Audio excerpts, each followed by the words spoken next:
Hello everyone, welcome back. Today I want us to consider how skilled people were historically with their swords. When we look at Lichtenauer, he tells us that he's teaching us a secret art. He's giving us information that is not commonly known so that we will have an advantage in the sword fight. That implies that most people did not know this information. I have no way of going back in history and observing what the average swordsman was like. So what I want to do is I want to look at people today that carry firearms, basically compare how skilled they are. Okay. Now the reason why I'm able to do this is because I am a full-time firearms instructor. I'm also a range safety officer.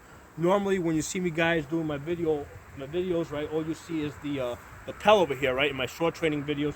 You don't see the rest of the gun range over here, right? So usually all my sword training is done at different gun ranges. What I'm usually people are coming to me for gun training, and then I'm able to sell them sword training on top of that. Okay, so that's where I get most of my my sword training students from. Okay, the people that I have observed at different gun ranges, and I've been doing this since 2008. In my state of Pennsylvania, about 12% of the population has a carry permit, so they're able to carry guns every day. Okay, so people carrying guns, civilians carrying guns, is common in my state. Now, most of the people that I have observed have a very minimal amount of training, right? Most of the people, when they go to a gun range, the only thing that they really do is target practice. Okay, they don't do gun fighting. And target practice is the equivalent of pel training. Gun fighting is a whole different concept. Okay, so just to target practice, you're sitting here, right? You're out, boom, boom, boom, boom. You're seeing how if you can hit the target. Gun fighting is a different type of thing. Let me put on some earmuffs. With sword training, one of the things that we learn is that when we attack, we're supposed to step offline, right? So if I got a sword and a buckler, right, and I attack, I'm stepping off of line, right? Right. So the same thing applies with gun training. When I come out of the holster, right, I want to step offline. Simply by stepping offline can give me a slight advantage in a gunfight where somebody's fixed on my position. Maybe they've already got their gun drawn on me. The odds are basically 90% in their favor, 10% in mine, right? So, because they are ahead of me, right? So I can try and take initiative back by stepping offline. So this is something that normally most commercial gun ranges will not even allow. So as I stand over here, I will practice stepping offline, do a scan and assess, look for additional threats, then reholster the gun. Okay. Another thing that you'll typically see at gun ranges, they're only shooting in one direction. Okay, that's not realistic. Realistic gun training is, I'll shoot, come out, I'll do a scan and assess. I see another threat, come out, and I'll shoot. Right. Right. So that is now we're actually practicing gunfighting as opposed to just target shooting. Okay. Another thing, like I was mentioning earlier, if your two hands, if you're gonna hold the gun one-handed because you're grappling or something, they're always on two different planes. So if somebody's striking me, right, and gunfighting at grappling range can be a very common thing, because if somebody wants to threaten you or actually hurt you, they usually have to get pretty close to you. So if somebody's attacking me over here, hands up here, guns low over here, I'm using my body to basically aim the gun, okay? Or if they're striking me low, right, let's say they might, maybe they're where I have a gun over here, they're going for my gun, while one hand is low, the other one comes high. So the way that works is, I'll go up to the target there.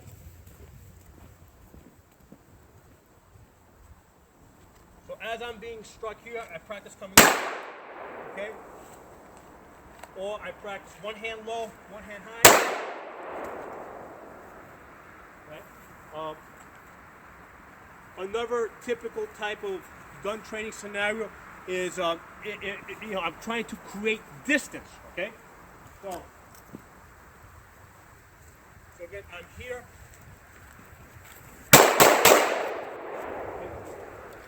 So that is a another realistic gunfighting type of situation.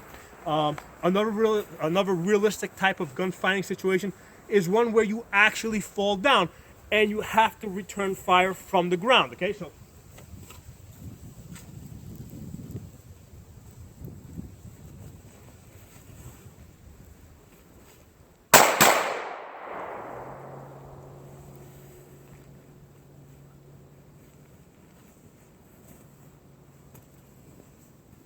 Okay, so again, realistic gunfighting scenarios there.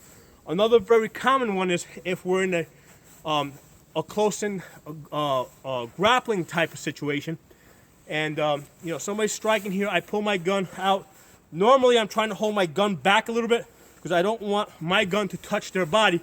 Because if the gun is pushed back a little bit, just like that, right? If it hits somebody's body and it comes back just a little bit like that, it's not going to function. So one of the things that I train people and I practice is if the gun gets jammed, you have to do a quick tap and rack to get the gun operational again. So let's practice it. The way I'm going to do that is I'm going to jab the gun into my target, which is going to force a malfunction, which is then going to force me to have to clear the malfunction.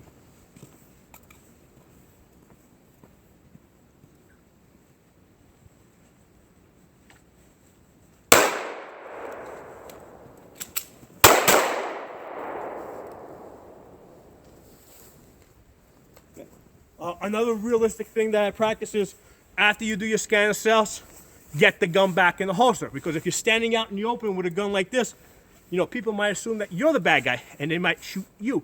So again, this is realistic gunfighting, not target shooting, gunfighting.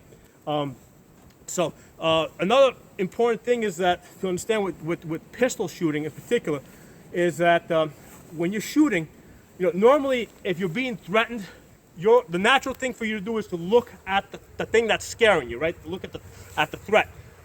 But in order to shoot the pistol well, what has to happen is you're observing the threat. As you come out, right, you have to shift your focus, your eye, from the threat to the front sight.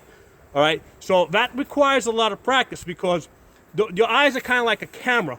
They can only focus on one thing at a time. If you're focusing at the threat, you're not seeing your sights, you can't hit the target. So despite the fact that there's something out there that's threatening you, you have to train, and you have to do this quite regularly because it's not a normal thing. It's not a normal thing for you to shift your focus from the thing that's scaring you back to your front sights so that you can hit it. That requires a lot of training. And that's one of the reasons why I use, for home defense, I always recommend a rifle, an AR-15. The nice thing about a rifle, okay, is because you have your hands further apart, right?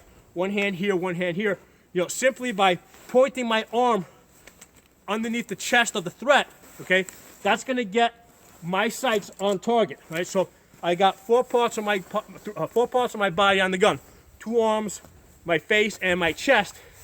So that's going to get me up faster so I can do all those things, step offline, shoot, turn around, shoot, do a scan assess, shoot from the ground. That's realistic, gunfighting, as far as the training goes. Now, one of the things that I have done as a firearms instructor is because I've interacted with both military and police. The military guys, right, the standard infantry, usually have trained on rifles. They have not trained on pistols. Usually, in the military, you don't get trained on pistols unless there's a specific reason for it. Unless you're some type of special operations unit, you're normally not going to get pistol training. You just get rifle training. Likewise, police officers are almost always just trained on pistol. They're not trained on rifle. So over the years, what happened is a lot of the military guys that go to the ranges, they basically I trained them in pistol shooting, and the police guys, I trained them on rifle shooting. So and there's a lot of exchange of information. So a lot of times I don't charge them anything because they're coming to me from a background, especially if they have something to sell me as far as information. So a lot of especially the special ops guys, over the years, I didn't I didn't want to take any money from them. I wanted to get information from them. Okay, so with the special ops guys were interesting because they came out back in 2008, 2009, 2010. We had already been fighting the war in Iraq and Afghanistan for about 8 years, and they reduced the number of troops over there. So they had a lot of people coming back, looking for jobs. A lot of them were trying to get into law enforcement because there were so many guys that came back. They couldn't possibly hire everybody. So a lot of these guys, they wanted to put something on their resume that would make them stand out. So, I am a civilian instructor, right? I'm a certified, I'm a certified civilian instructor. So what they wanted to do is they wanted to put on their resume that they took civilian gun training courses, which indicated that they knew basically the rules of engagement in the civilian environment in the United States. Okay, because there's always rules of engagement. There's always rules in combat. If you're in a war zone, you don't follow the rules, you can end up court-martialed. You can end up a war criminal. Same thing in a civilian environment. There's always rules. If you don't follow the rules, you can end up in jail even though you're just defending yourself. So what a lot of these military guys wanted to do is, in order to build up their resume, they wanted to take my gun safety courses, my civilian gun safety courses, so they can put on their resume and try to get a job. So I learned a lot from them. I was able to observe them shoot. And usually with the police guys, a lot of the way that usually works is they want to bring their families, their kids to shoot. In New York City in particular, unless you already have a gun permit, they won't let you shoot a gun over there. So they have to take them outside of the city. So basically that's why they come to me. So again, that's why I have access to lots of different people that shoot guns, that carry guns, that work in that type of environment, and I'm able to see how they shoot. Now, there's a big difference between the guys that did special ops work and the guys that just did that were just like standard infantry. Okay, one of the things that I have observed with standard infantry, and this is not always, but this is not always the case, but a lot of them when they shoot, they close one eye. So they'll come up, they'll close one eye. So here's the thing: when you're shooting, you want to keep both eyes open. It gives you peripheral vision, gives you depth perception. It's not a natural thing to close your eye if somebody's trying to kill you, right? Because if there's a threat out there, if you're scared, you're going to be like an owl. You want to see as much as possible. So there's a problem with shooting with one eye closed, and yet I've seen a lot of guys that came back from war zones, and just because they were like just sort of like standard infantry, they shot with one eye closed, and the reason is because in the standard military services, you basically have to pass a qualification. Once you pass that, then you just move on. You move on to the next level. They're not interested in making you the best marksman that you can possibly be. They just want to know that you can hit the target at this level, and then they go on to training you in other things. A lot of it involves movement. Working different types of other equipment. Communications. So they don't focus so much on the individual skill with the guns. Okay, whereas with the special ops guys. And guys that just did like specialized type of stuff, I saw that there was a much more of an emphasis in the actual use of the gun. Those guys were a lot more conservative, just coming up fast, getting on or from this position here, snapping out fast and getting on target. So that was a big concern of theirs.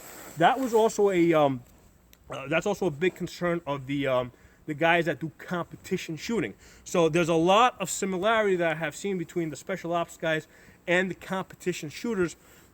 In fact, I've seen interviews of special ops guys that did competition shooting, like 3-gun and stuff like that, because they wanted to be better at their job. So they used competition shooting to improve their shooting skills, because it's a way basically to benchmark themselves and improve upon. So in our society today, let me put this down. As far as people that use guns, carry guns, the competition shooters are by far the best shooters. Okay, so even though it's sport, even, you know, just because they're practicing a specific skill for a specific day, a specific hour, they're really able to focus on that. They're focusing on being able to use that gun in a very specific way. They're usually the best at it, right? And then I've seen a lot of the special ops guys who also do competition shooting, or after they came out, they went into competition shooting. So they see a lot of similarity. Okay, so this isn't stuff. This is basically what they're telling me. And then you have the guys that are like standard military. Basically they just passed their certifications, and then that's it. They just moved on. They weren't, the military was not really interested in developing their shooting skills beyond what was minimally required. Okay, they were more interested in getting the right position. One of the things that they practiced a lot was getting to the ground really fast. Okay, so that's one of the things that came up with the military. You basically, the ground is your friend. So that was a big concern of theirs, getting to the ground as quickly as possible, laying as flat as possible. That's interesting. With the police officers, the ones that I have mostly had involvement with, again, like I said, mostly from New York City. Most of their training is in writing tickets. Okay, that's the thing that makes money over there. That police department over there is basically a taxing agency. It's a revenue creation agent. It's a revenue agency for the city, basically. So most of their training revolves around, writing tickets, making the type of arrests that generate revenue. That's their focus. It's not shooting. They don't. There's no money in shooting people, so that's not what they practice. I did run into a couple of contractors back in the back in, what was it, 2009, 2010. A couple of contractors that worked for a couple of those companies. I think this guy was from Triple Canopy, similar to Blackwater, if you guys ever heard of Blackwater. But this guy was from Triple Canopy. Again, they're more interested in individual, individual skill with the gun, being able to shoot well at different distances, at different ranges. Always shooting with both eyes open. Shooting a lot of unconventional positions. Being able to shoot from inside a car, right? So one of the things that, in close quarters, right? If let's say you're inside a car, so the gun's over here, between your legs or to the side, you got to be able to bring the gun up, shift it to one side, being actually able to shoot like this from inside the car, then being able to, go down, switch hands, come to the other side, and shoot the gun to the other side from inside the car. Same thing with the pistol. If you imagine yourself sitting in a pistol, you come out, if I had the gun on my right side, yeah, I can go all the way around to here, but it's kind of, usually when people think about shooting to the right side, they'll usually go one-handed, but most of the special ops guys that I ran into, they'll just switch to the left hand, because now you can just go all the way around. So they're perfectly comfortable shooting left-handed or right-handed, right? So again, this is an advanced skill that you will not typically see with most people that carry guns. Okay, so I think that, going back to the original thing I was talking about, of the people, the average person that carries a gun today, right? Where, like on a scale of 1 to 10, where is their actual skill level? On average, most people usually come in at like a 2 or 3. Okay, and again, that's averaging. A lot of people that are down at the 1, all right, who just know like minimal target shooting and minimal gun safety. So that's averaging a lot of people down at 1, with a few people that are up in the 7, 8, 9. Okay, so because of that, it kind of, the average does come up a little bit to like the 3s and the 4s maybe. But that's where it is today. That's my observation as a full-time firearms instructor and a chief range safety officer. Okay, so I hope you guys enjoyed this video. If you're not a member of the channel, please subscribe. I'll talk to you guys soon.